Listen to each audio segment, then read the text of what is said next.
Good evening and welcome. Topic, title of this evening's Dharma talk is aware of, aware of what you're doing, aware of what you're smelling, tasting, touching, thinking, remembering, adding, subtracting, dividing. Be aware. Very hard to do that. Most of the world is not working with that. Awareness is in the service of self-centeredness, ego, control, manipulation, bossing people around, being right where someone else is wrong. Control, control. Aware. If you're a meditator, and especially if you're listening to me, and if you're interested in what I have to say, and you may be, if you're here, you probably are. Aware of everything, of what you're doing.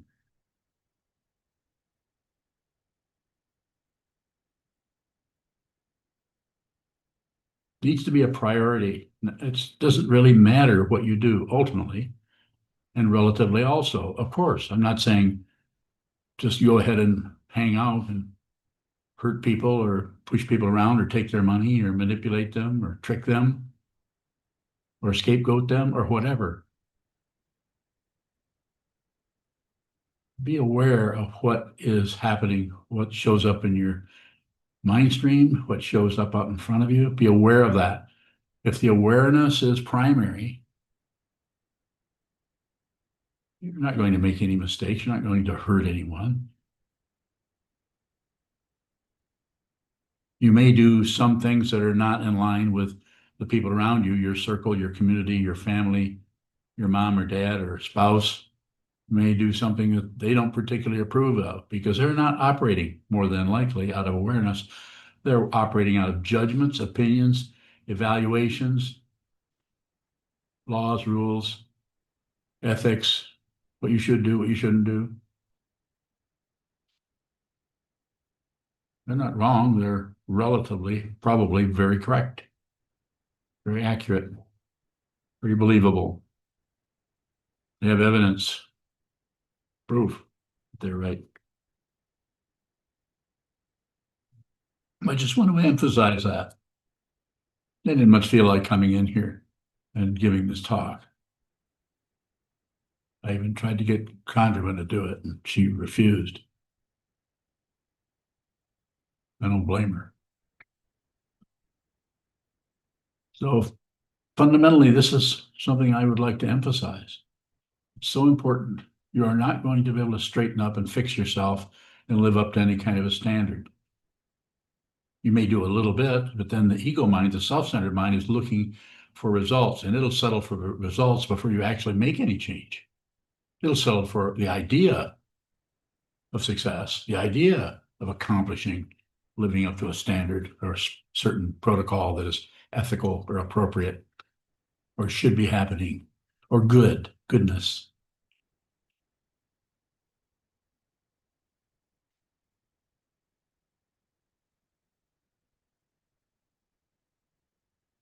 Very necessary to receive whatever's arising in your mind stream without doing anything with it. That doesn't mean that if it just arises in your mind stream and you're prioritizing the awareness that as you watch it, you step right into a situation and start acting on it, or you back away from the situation and leave the whole thing. It will come out of awareness, not out of some self-centered, fear-based, greedy ego. I'm not talking about the obvious fear. You won't look afraid at all to others. You won't even look greedy. You might have found a really great way to polish your attachment, your grasping, so that you look helpful when actually you're grasping at a credential for being helpful.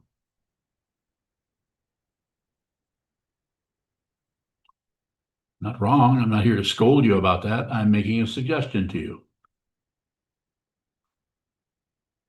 Even people who are close students of mine, I don't really tell them what to do. make suggestions based on what it looks like they need, but no, there are no orders given here. None. Don't obey anybody. And once you see that in the center of your heart, you have a knot that is the primary misunderstanding, the oligarch in consciousness that doesn't want this and wants that and resents this and needs more of this. Once you see that happening without joining it, without rejecting it, without turning away, you see that it wasn't real in the first place. It's an illusion.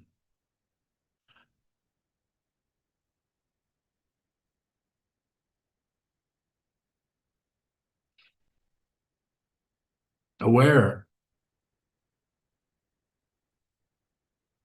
aware of what you do, aware of what you think. Just be aware if you see somebody doing something and you begin to judge them, just be aware of it. Don't shut down and not judge them because you feel like you shouldn't be judging people.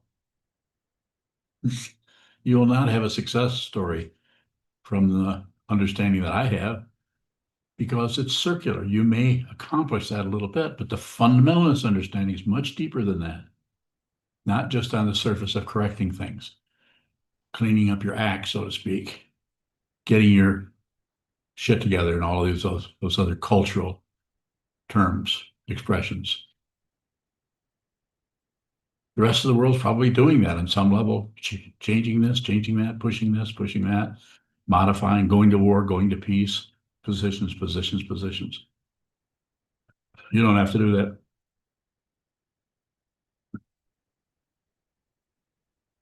You could just watch in your mind, in your life, in your living room. You could just watch what tends to move around.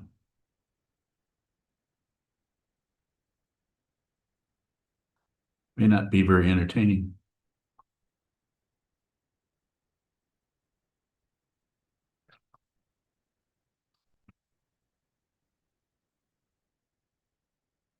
And if you are aware, if you are on receive from everyone, everything, what arises here, what arises out there, if you just receive it, be very, very generous with your generosity. Give everything your attention.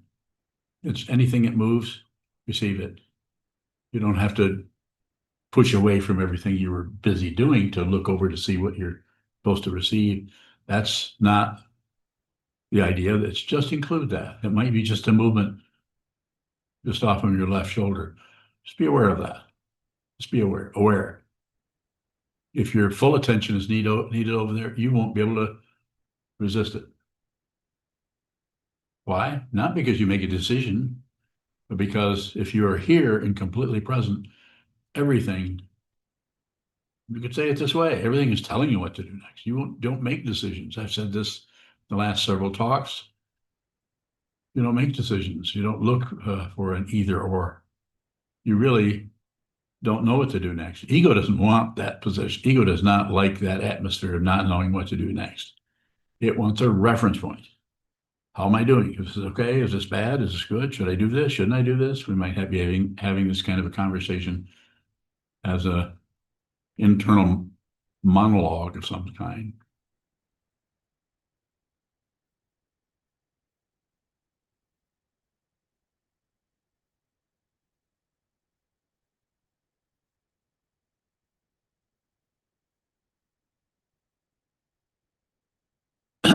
It's a difficult teaching to use concepts and ideas to speak in this way out of what one is receiving, looking at. It cannot be analyzed or figured out. So well, I used to do this, but now I see I should be doing that. It's worse than that. It's better than that. It's better than that because I don't even have to tell you what that is. It's worse than that because it does not feel good. And the only explanation you have for that is the First Noble Truth. Life is suffering. If you're alive, you have nerve endings, you are going to suffer. You are going to be uneasy. You're going to be simple teaching been around. It's been around since the time of the Buddha, understood in different ways. Take some questions if you have them. What is how are being aware and being mindful different? Mindful is okay. And that's a process of working with the awareness. And that may be a way of talking about it for a while. Being mindful has a kind of a quality of trying to be mindful. And awareness is just receiving. Awareness is just an intention to receive, an attitude to receive. Smelling, tasting, touching, feeling, hearing, thinking, remembering, projecting, anything that arises. Just to be aware of it. Because this mindfulness tends to be pretty good. It works pretty good. But then if you start to lose track of things or fall asleep, then you think, I got to be more mindful, or some other dynamic that comes out of a living up to a standard of mindfulness. Whereas awareness, there's not much of a standard, other than you could have a standard there of I'm not very aware or being more aware, but you could be aware of that too. Nothing to fix. It seems like mindfulness can kind of generate some kind of vigilance. But to be aware, if we get caught up in some preoccupation and our intention is to be aware, but we're not aware. If you know you're not aware, this is awareness. You can't get away from this, but you can distance yourself by curling up into a ball of righteousness, or I need to do this, or I don't need that, or I need to be more mindful, or I need to stop doing this or start doing that, or change in some way. Not against mindfulness. Good idea. Probably know that. You don't. Honorable Bowing wasn't You change your name, aware of Rodney? my name You weren't aware of your name, for a minute. but you were aware that you weren't aware. It doesn't seem like awareness is something we can actually do. You can. We can't do You can do mindfulness, and most of the world, most of the meditation communities, especially more recent last 20, 30 years in the West, developing some kind of a mindfulness. You have to be more mindful, and all kinds of teachers are teaching that. I'm not against that. I'm not saying that's incorrect, but if you're listening to me, the way I teach it is be aware. And that includes not being mindful.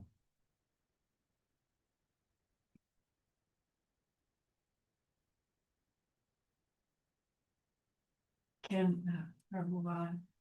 Can being mindful help with being aware? Yes.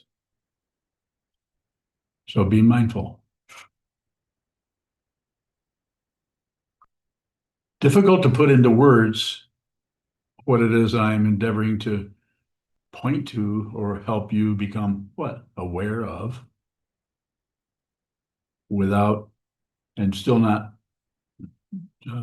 do away with all the other practices. Mindfulness practice, shamatha vipassana, shini and laktung, the Theravadan practices, satipatthana. Those are all valid. What I'm saying is just be aware. Whatever shows up, just receive. There isn't an outcome to it. It's like the outcomes have kind of gone away. And if insofar as there is a your, which there may be some, but even if you see that me or your or I, you see that it's not real. It's a substitute. There are even practices that Atma practice of the Ramana Maharshi. One of his practices for his students is Atma, be aware of what's happening, who's seeing this, who's smelling this. When the word comes back to yourself, well, I'm seeing it. Well, then who is that? Constant going in, and trying to find out the nature of identity. Something like that happening in shikantaza or zazen practice or formless awareness practice without any particular goal, just to observe.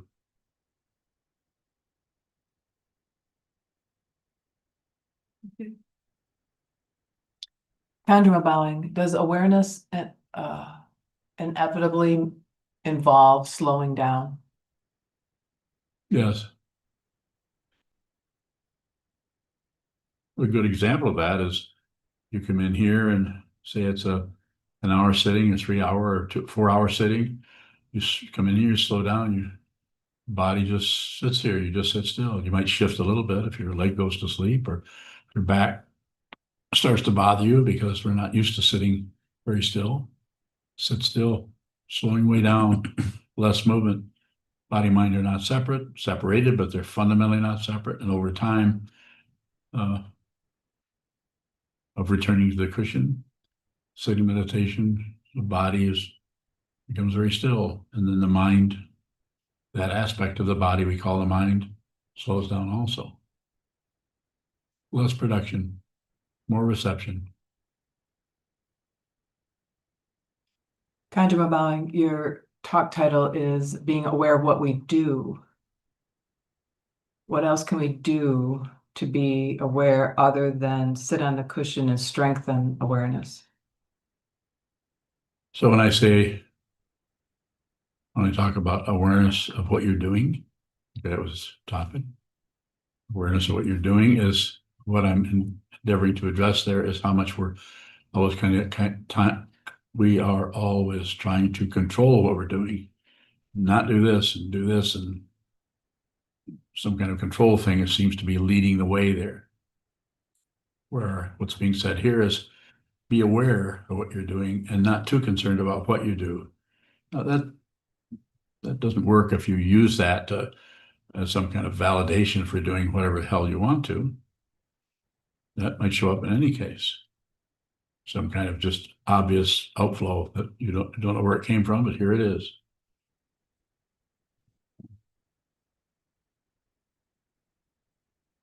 Conjure bowing, what are we aware of when we're aware of what we do? Are we aware of the movement or the content of the movement? Could be a little of each, the content.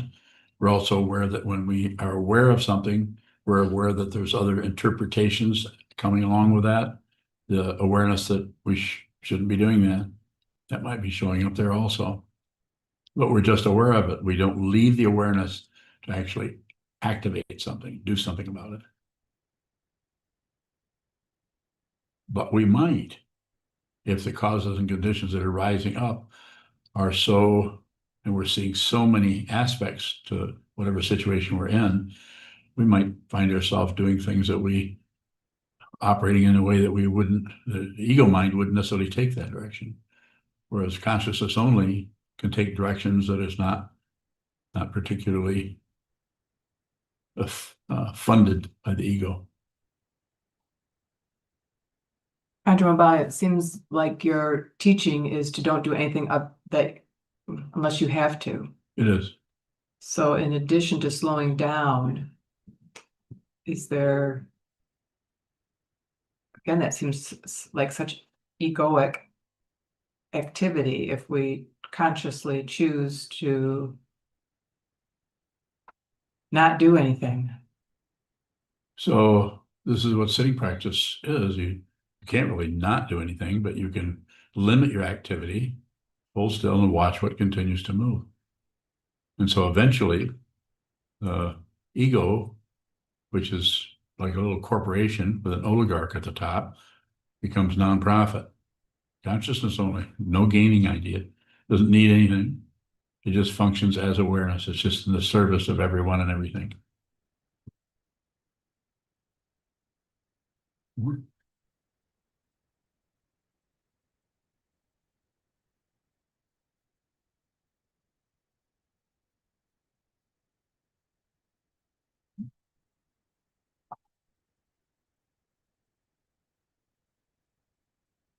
Parallel bowing. Is suffering an illusion because it's not permanent? That's some of it, but also we have nerve endings and they're everywhere, in the mind, in the fingertips, in our eyes, ears. There's difficulty coming and going in the relative area of the illusion. So there's going to be some frustration, some difficulty happening there. Also seeing that suffering it won't last. So that seems to function a little bit in the conceptual area of, oh, as they say, ancient times would say, this too shall pass. Know where you read that at? Lord of the Rings. Huh? Lord of the Rings. Yes, Lord of the Rings. Just studied that all last week. That's how I'm able to give this talk.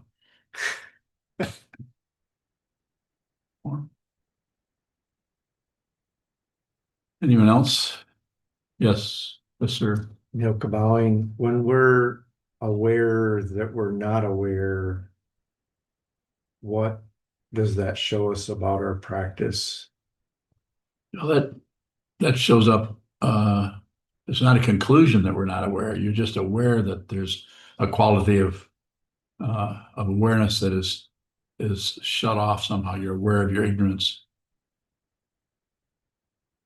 Bowing, does awareness teach us about our grasping in a Yes, I personal think way? so. I think it does. But the learning area seems to be not so much gathering information, but getting some kind of understanding that goes beyond the conceptual area of concluding or an idea or a concept about something. Seems to be a deeper understanding that doesn't need maintenance. We don't need to rethink it. Bowing, does awareness have a particular energy? Bowing, Well, probably. What is energy? You can turn it around. That's why I can't answer the question particularly because energy is a conceptual word that people sling around all the time. But what is that? What is energy? Is it heat? Is it movement? Bowing, if we have a notion of awareness energy, are we missing by a hair's breadth deviation, as it's said? I don't think so. If I'm understanding what you're asking about, I don't think so. There's a very simple way of saying it. What if you just receive what shows up? Don't do anything with it. I want to add. I want to add to it. Passion. Don't subtract from it. Take away anything from it. Aggression. And don't divide or turn away or stop looking at it. Stop receiving. If you don't do any of that, then you just get what it actually is. And what it actually is not separate. Sometimes if in the path quality of that is it starts to be mirror-like, starts to look, you start to see the fundamental nature of identity, which is much deeper, you could say, to use a relative image than ego. Bowing, when we see that we have added, will that also show us, say we missed the first addition and we notice that, will that show us through awareness our grasping also? Eventually, this is why it's so important to just return to the cushion, return to your meditation room, return to the Buddha, the Dharma, the Sangha, as much as you can. You don't have to maintain anything. It's just not about maintenance. It's just like Erlam just came and sat down and got up and left. I don't care where he went. That's his business. He doesn't need an excuse from the teacher. He's doing what he needs to do.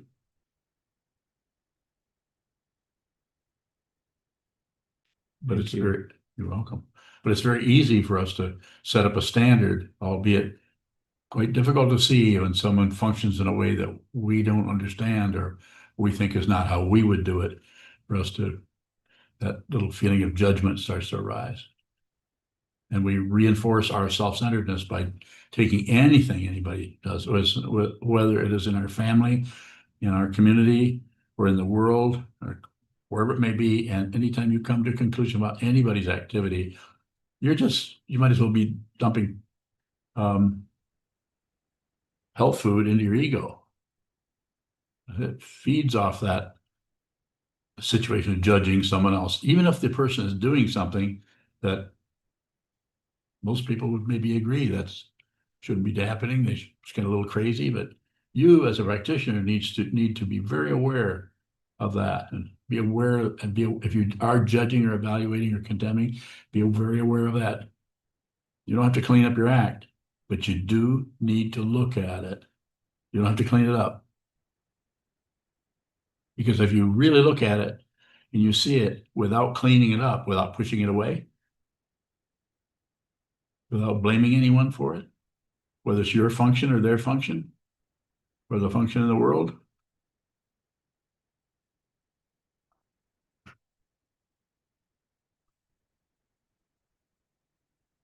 you will see, as the Dzogchen master said many centuries ago, this is the great perfection. That being said, you may have to wade through a lot of garbage without accepting it, rejecting it, or shutting down through that in order to see the incredible perfection of consciousness only, no matter how it arises.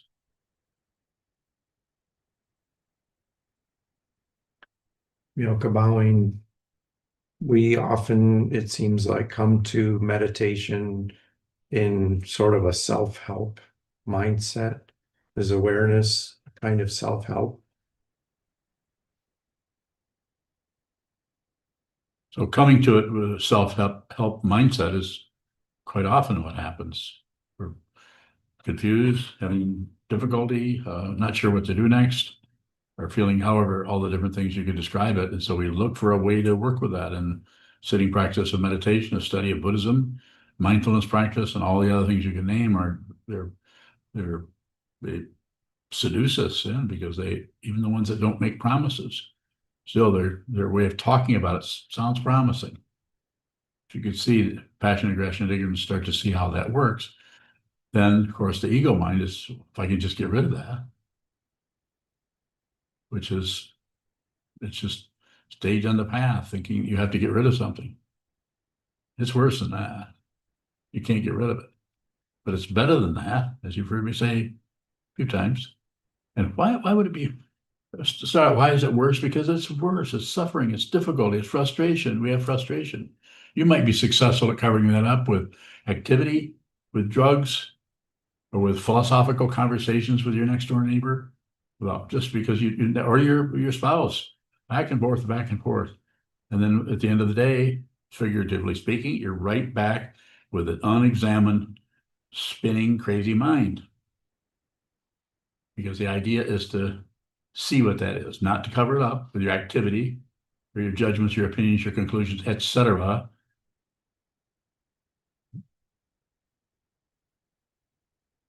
It's not about getting rid of it. And it's not about making excuses for it, justifying it. It's just about seeing it. If you see it, the whole thing takes care of itself. This is called grace. If you see it, then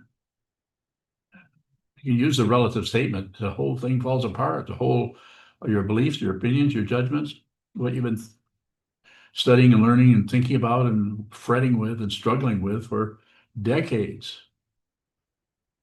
And there's no guarantee. But I'm pretty confident in saying to you that if you don't do something about it, you don't do something with the awareness to see what it is, then the spinning will continue day after day, month after month, year after year, decade after decade, and lifetime after lifetime. Everything is going in circles. The entire illusion is made up of a lot of circles.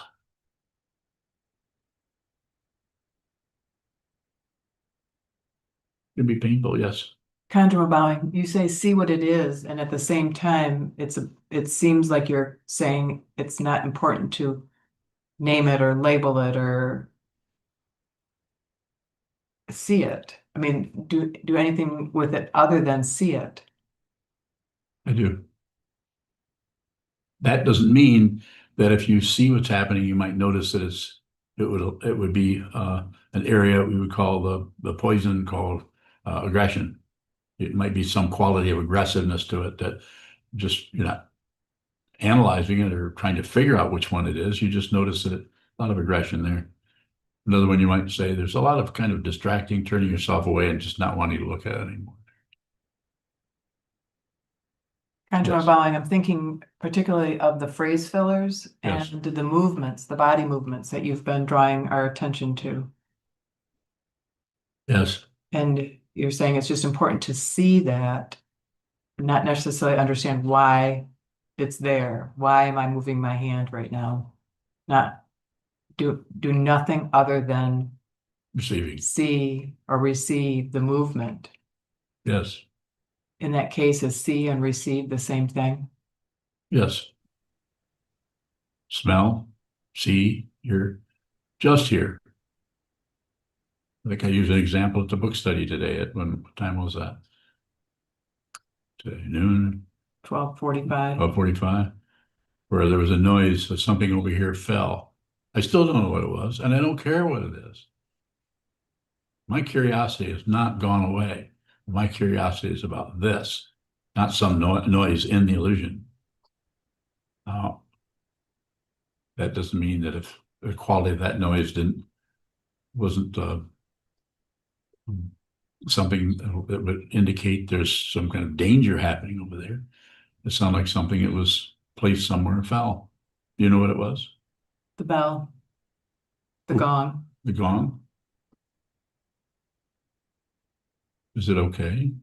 Appears to be. It's an interesting area to have something happen and just receive it before you start naming it. So just receive it completely. More. Conjure bowing, to receive it completely.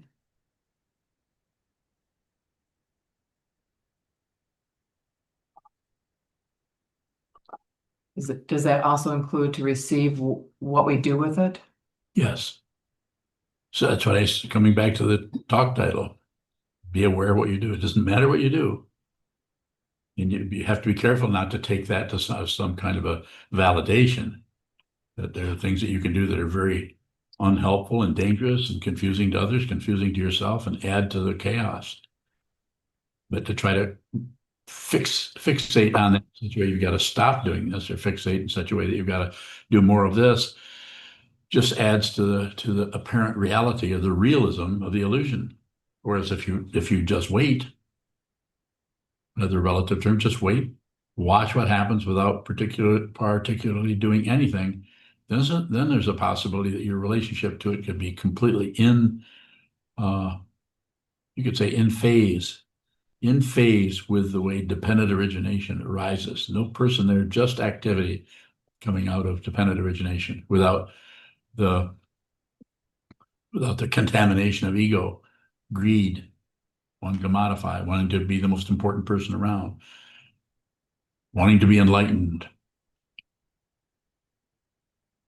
Conjure bowing, it seems like, again, you're pointing to wait or slow down as something that we do. Is that true? Yes. Or you could say it's something you don't do. You stop moving around so fast.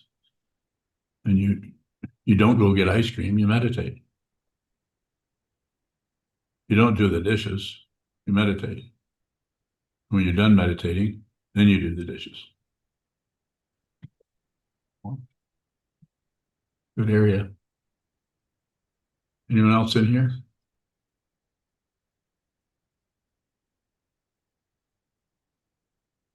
Go ahead, James.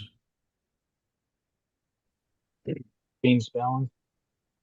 What is a virtue by restraint as it applies to awareness? I don't know. I think there's plenty of books on that. We'll tell you all about it. I don't necessarily talk about restraint, although that can show up. If you're just receiving, then the quality of restraint or holding back or putting a tether on something will come out of the awareness rather than out of some kind of precept or some kind of guideline that you're using that is just a reference point for ego. The ego gets big benefit out of you being more restrained than other people. You're very, very restrained, whereas other people are out of control. Does Uh, restraint extend yeah. to does it does restraint extend to habitual patterns? Yes, Okay. Does that include word fillers? yes. And how do you know when you should not be restrained? If you're just receiving, you'll know. But if you have an agenda of right and wrong, or should be and shouldn't be, and you're judging yourself and you're judging others about what they're doing or what you're doing, and you're trying to find some kind of a right way to do it, some kind of ethical way to do everything, then the restraint, it just supports the original mistaken identity, which is there's a self that can be restrained, or a self that can win, or a self that can be disciplined, or a self that can be enlightened. And there is no such thing. It's empty of other. Buddhist teaching, empty of other, empty of self, empty of other. It's been around for centuries, since the Buddha showed up and talked about that. So it's about being aware of that. Then how you function will be more dance-like, you could say, use that image, because you're moving forward and back, or not moving at all, with the environment of ideas and conjunctions and explanations, deliberations, analysis, and just general movement in your environment. You're with it. You're not at war with anything. More if you have it, James. James Bowling, is knowing and seeing ethics coming into formation, awareness, even if you don't intend to apply those ethics? Well said. Yes. The ethics can show up because of your consideration, because you're present and you're not all full of yourself, because you're receiving. If you're receiving everything that comes in, it doesn't fuel a self, an imaginary self, an ego. What fuels the self is to grasp at something before it's been given by the situation. It's one of the precepts. Don't take what is not given. One of the biggest things that we take, which is not given, that most people ignore, well, you'll hear it from this person, is to not just listen to somebody, to actually talk to them a lot and take up their time, steal their time by filling it up with your language, your words, your uselessness. Just like I'm doing to you. I'm telling you a whole bunch of jabberwocky, and you're all trapped because you think I might say something important. Unlikely. Go ahead, James. James Bowling.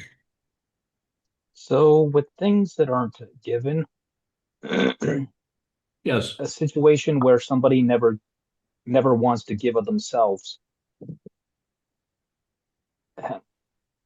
how do you handle someone that essentially wants you to be the only actor in your own play while they sit back and watch? I'm not sure. I'm trying to follow your image there, but I'm not. You're saying, how do you handle? I would say I don't know if there's any handling involved there. And if they want you to function in a certain way, you don't have to do that. It would be situational. There would be times when you'd function in a way in one situation, whereas if you had a bystanders watching everything, they might see you and other people in a very similar situation, maybe even an identical situation, but you would not function that way that time. Some other aspect that is showing up for you as someone who's receiving your world, receiving your life, not missing your life, not concocting some kind of crazy rules about how to live, you could function differently. Good area to think about, contemplate.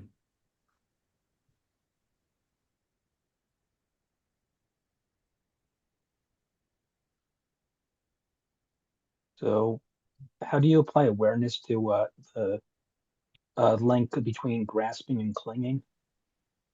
Just be aware. It's not, awareness isn't something you apply. You just watch the grasping. You watch that you're grasping for something. And once you've got it, then you would hang on, you cling to it or fixate on it. Just be aware of that. It does not matter what you do. What matters Oh, is what you're, I'm speaking very slowly with a lot of gaps here. It matters what you're aware of. But initially, of course, I'm not saying it doesn't matter what you do and you should, eat a bucket of bolts or something and you should hit yourself in the head with a hammer or go swimming in a volcano. I'm not saying crazy stuff like that. I'm just saying hold very still, observe the movement in your mind, observe the movement in your room or in your house or in your workplace. Just observe it and see. You really don't have to interact with that very much. And that way you can actually receive very clearly what you need to do, what you don't need to do. If you're concerned about how you feel, then passion, aggression, and ignorance is going to run you, and you'll totally miss what's happening in the room. You'll totally miss who the people are that are across the kitchen table or down the hallway or in your workplace or in your neighborhood. You'll project onto them who you think they are rather than who they actually are. You can do this. It's possible.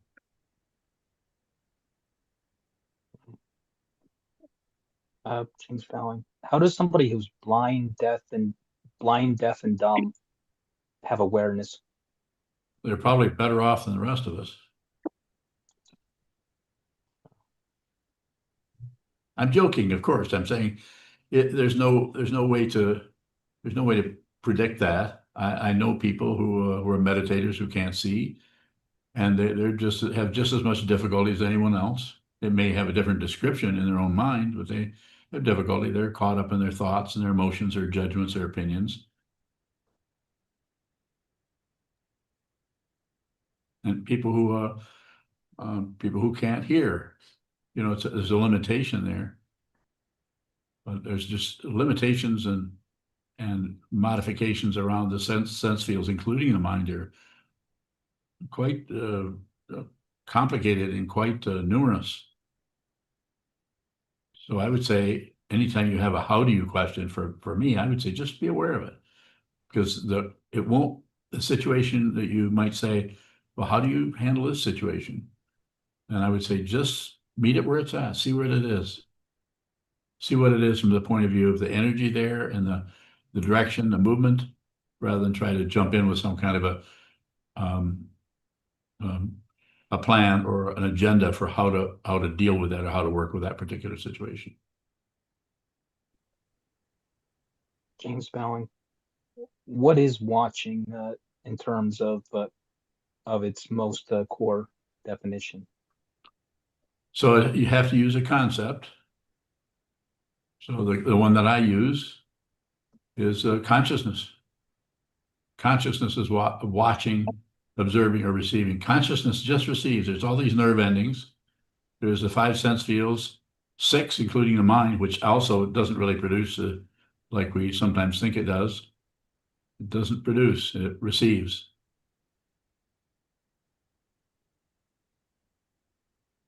James Fallon. If there's no self, even in consciousness, then what's the definition of consciousness?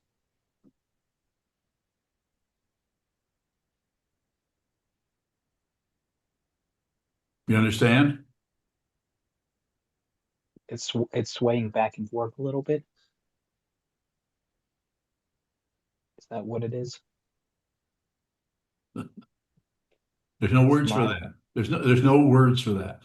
We're at the end of the road. We're right at the edge of the cliff with the word consciousness. So we know this much. Now you, as my teacher would have said, who it did say you might need to take a leap. It might not be the literal leap of jumping off a cliff, but it might feel like that ego. You might have to take a leap in such a way that you're no longer concerned with reference points or how you feel, and you still have breakfast. You still know where the kitchen table is.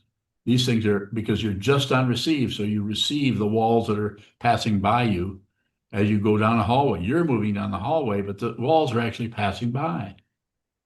You actually see that. This is the clarity you have goes beyond clean and unclean. It goes beyond this and that. It goes beyond that. It's the way of talking about it. It doesn't go anywhere. It just doesn't see any differentiation between those two.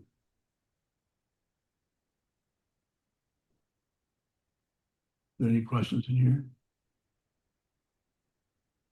Any more questions?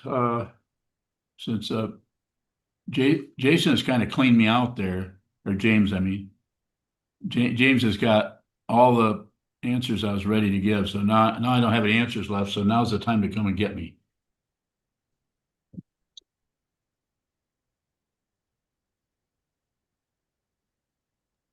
So nothing from Deb, nothing from Jalen, nothing from Brian, nothing from Greg, nothing from Sandy, nothing from Young Kai, and nothing from Mahesh. Okay, James, go ahead. James Downey.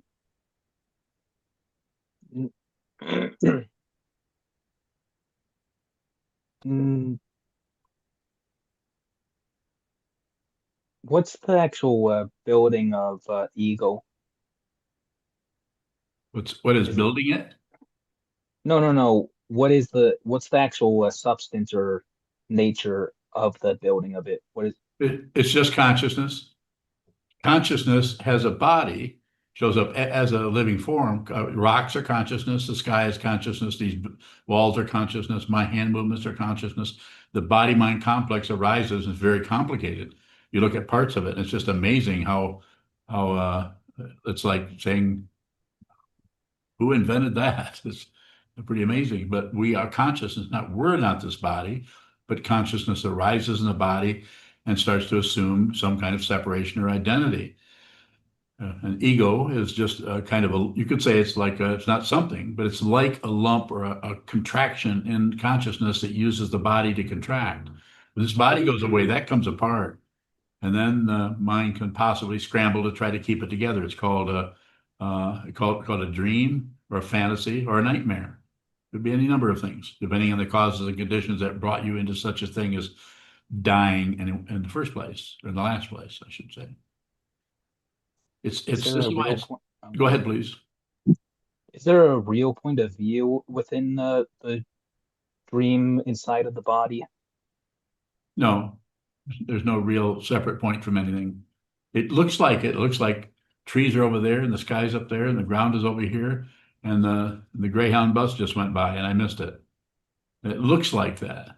We have our whole stage play, the whole world, which, as Shakespeare said, all the world's a stage and everyone's are actors on the stage.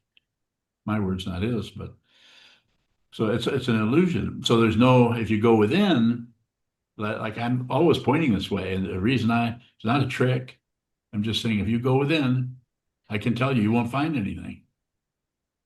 There's no central identity there. You have to do it. If you assume there's someone here, then you get to be over here and all the good things are over there and you can have them when you want them and all the bad things are over there and you can avoid them and things that are not important over there, you can just ignore them. And if something starts to come your way that you don't like, you can distract yourself from it.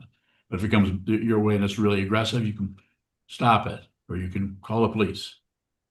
It's just all kinds of things in the illusion that are extremely realistic. It really, it's so very, very convincing. Billions and billions of people are living right now and will continue. Nothing's going to change them. If they could all hear what I was saying, no one would. There might be a few people that would be affected like that or magnetized a little bit by the possibility of seeing that there isn't anything.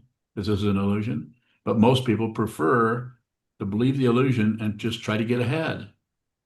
Try to make money, be popular, write the best music, write the all-American novel. Go ahead. I'm spelling. Why do people think that or say that the very subtle body is permanent? They want a reference point. This a subtle body or the astral body, if it looks like what you're referring to. It's just a No, dream the body. very, not the What? subtle body, the very subtle one. Same thing. There's no fundamental basis to anything. It's the way of talking about it. There's just consciousness. It's more like space. There's nothing there. Yet Both it's, are unreal. pardon me? Does that mean both of them are impermanent? Everything is unreal. But you don't have to believe me. You could, and I'm not expecting you to. Don't take my word for it. Go within. You need to do a lot of sitting still and looking within. Or there are some people possibly don't need to meditate. They can just hear this one time, as Weinong heard a line from the Diamond Sutra and awoke. But that's Weinong. And that was in what, the 6th century, 7th century? It's been a while. And that's a story. That's also a story. I didn't know this guy. We don't know for sure. But it looks like there's a possibility you could awaken without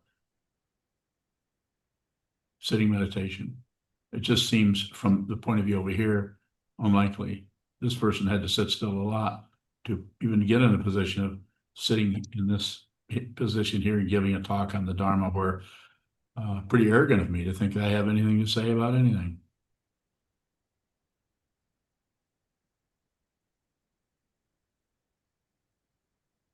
You got 4 more minutes as far as I'm concerned. And if you have a question, I will be. I think Deb had a question. Deb. Thanks, James. Deb Bowing. Earlier you said everything is telling you what to do next. My initial question was, how is everything telling you what to do next? But then my next question is this dependent arising? Is that pointing towards depending arising? Bowing? Yes, it is. And when I say everything's telling you what to do, I'm not saying you look at a light switch and it's saying, turn me on. I'm not saying that things are talking to you necessarily, but just in the particular milieu that you're in, your life, your afternoon, and wherever you're at in your family, you just see what needs to be done next. And some of that may be being functioning in a way that might not get the approval of those around you, but you're not hindered by it. Your confidence is completely without reference point. It's unconditional. Your confidence is unconditional because you no longer are looking for right as opposed to wrong. You're no longer looking for something else. You're just consciousness. And that you're not different from the sunlight. You're not different from a cactus. You're not different from the dirt in the ground. You're differentiated because their consciousness mainly is in this body, but you're not, the locality is no longer localized in the body. You're everywhere. Or you could say you're nowhere. And there's no personhood there. There's just consciousness. You still see, smell, taste, touch, think, remember. You still have a life. You still remember your history of your autobiography, and so you still remember all of that. But you know that it's not real.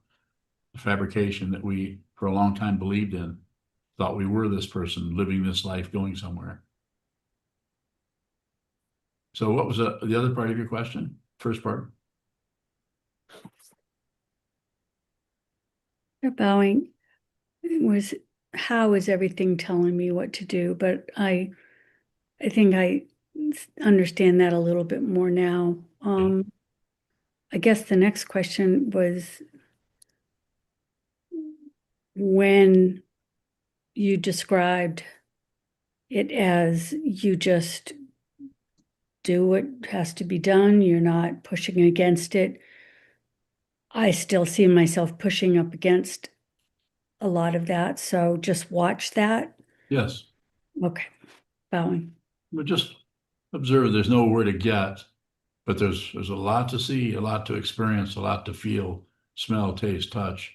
If it's coming towards you, it's coming towards you, then you're still in the illusion.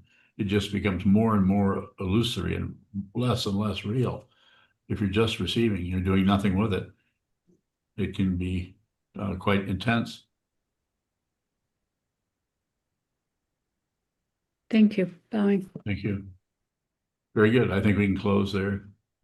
You want to do the, well, that's not, I think you're done. that's not a bell, that's a coffee cup. Dedication of merit. Do you know how to do that?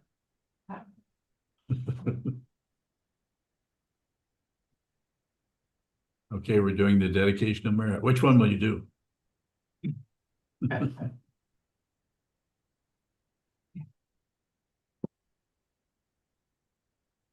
May the merit of this Penetrate into all places, so that we and every sentient being together can realize this way. Jiho san chi shifu. Shi son bu sa moko sa. Moko hoja horomi. The 10 directions, the 3 times, all Buddhas, all venerable ones, Bodhisattvas, Mahasattvas, the great Prajna, Paramita,